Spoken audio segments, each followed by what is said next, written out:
Bonjour. Aujourd'hui, on va explorer ensemble un sujet passionnant, le lien entre notre microbiote intestinal, les déséquilibres de ce microbiote, ce qu'on appelle la dysbiose, et les troubles thyroïdiens. On sait déjà qu'il existe une relation très forte entre notre cerveau et notre ventre, ce fameux deuxième cerveau, mais saviez-vous que notre intestin dialogue aussi en permanence avec notre thyroïde et que ce lien peut expliquer beaucoup de symptômes que rencontrent les personnes souffrant de troubles thyroïdiens. C'est ce dont nous allons parler aujourd'hui et je vous rappelle d'ailleurs que vous pouvez télécharger sous cette vidéo mon PDF gratuit sur les troubles thyroïdiens et je vous rappelle également que je ne suis ni médecin ni pharmacienne et que les conseils que je vous délivre dans mes articles en ligne et mes vidéos sont issus de ma pratique de naturopathe et praticienne en herboristerie et de toutes mes lectures scientifiques. Alors justement, dans ma pratique, je remarque très souvent que mes consultants qui présentent des troubles thyroïdiens ont aussi des troubles digestifs. En hyperthyroïdie, c'est plutôt la diarrhée. En hypothyroïdie, c'est plutôt la constipation. Alors là, on peut résumer ça comme ça de manière simplifiée, mais en réalité, ça va bien plus loin. Parce que la composition même de notre microbiote va influencer les troubles thyroïdiens. Je vous rappelle que le microbiote intestinal, c'est l'ensemble des micro-organismes qui vivent dans notre intestin. Donc bactéries, virus, champignons, protozoaires, etc. Et tous les gènes qu'ils portent. C'est un véritable écosystème qui va participer à la digestion, l'absorption des nutriments, la défense immunitaire et même l'équilibre général de notre organisme.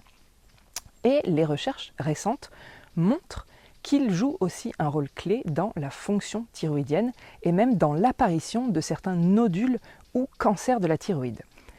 Je vais vous partager une première étude marquante. 52 patients atteints d'hypothyroïdie primaire et 40 personnes en bonne santé ont vu leur microbiote comparé grâce au séquençage génétique. Résultat, les patients hypothyroïdiens avaient un microbiote moins diversifié avec 4 types de bactéries spécifiques qui les distinguaient des personnes en bonne santé. Ils produisaient également moins d'acides gras à chaîne courte, qui sont pourtant essentiels à la santé intestinale, et ils avaient dans le sang plus de molécules inflammatoires appelées lipopolysaccharides. Ces lipopolysaccharides, souvent abrégées en LPS, sont des molécules présentes dans la paroi externe de certaines bactéries de l'intestin, en particulier les bactéries dites gram-négatives. Alors, quand tout va bien, elles restent dans l'intestin et ne posent pas de problème, mais en cas de dysbiose ou d'hyperperméabilité intestinale, en fait, ces LPS peuvent passer dans le sang. Et là, ils deviennent problématiques parce qu'ils déclenchent une réponse immunitaire et inflammatoire, car le corps les reconnaît comme des signaux de danger. Donc, ils entretiennent aussi une inflammation chronique systémique, souvent silencieuse. Ils sont associés à de nombreuses pathologies, maladies métaboliques, auto-immunes, cardiovasculaires et aussi troubles thyroïdiens, Hashimoto et Basdo. Donc, en résumé, les LPS sont comme des toxines bactériennes et lorsqu'elles passent dans la circulation sanguine, elles vont agiter notre système immunitaire et augmenter l'inflammation générale. Et pour aller plus loin, les chercheurs ont fait une transplantation de microbiote fécal chez des souris. Celles qui ont reçu la flore intestinale des patients malades ont développé une baisse des hormones thyroïdiennes. Autrement dit, un microbiote altéré peut réellement influencer la fonction de la thyroïde. Deuxième point, c'est le lien avec les maladies auto-immunes comme Hashimoto ou Basdo. Des recherches récentes montrent que plus le microbiote est déséquilibré, plus les maladies auto-immunes thyroïdiennes sont sévères. Elles montrent également que modifier le microbiote chez l'animal peut améliorer ou au contraire aggraver ces maladies. Donc le microbiote agit via des molécules clés comme les acides gras à chaîne courte ou les lipopolysaccharides qui influencent directement le système immunitaire.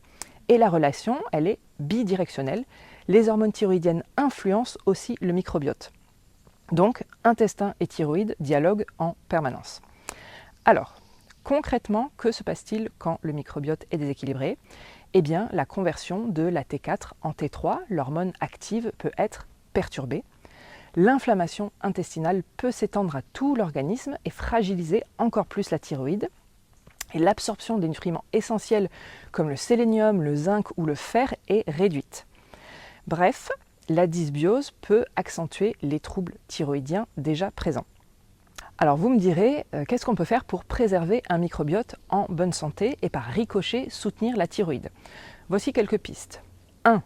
Manger plus de fibres, légumes, fruits, légumineuses, céréales complètes, ce sont des prébiotiques naturels. 2. Ajouter des probiotiques, donc yaourt, kéfir, choucroute, légumes fermentés. 3. Limiter les antibiotiques inutiles parce qu'ils vont détruire aussi les bonnes bactéries.